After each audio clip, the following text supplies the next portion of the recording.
ആകെ പടച്ചോൻ്റെ ആദിമുത്തായ ആദരവായ റസൂലുള്ളാഹ്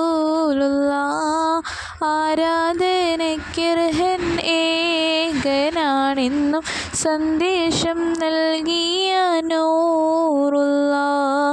ഒരു നാൾ നബിയും അബൂബക്കർ സിദ്ദീഖും ഒരുമിച്ച് സ്വർഗ്ഗുഹയിൽ പ്രവേശിച്ച് സിദ്ദീഖുൽ അക്ബറിൻ മടിയിൽ തലവെച്ച് അന്ത്യപ്രവാചകൻ നിദ്രയിൽ പ്രാപിച്ച് ചന്ദ്രവാദനം കണ്ട് അബൂബക്കർ പുഞ്ചിരി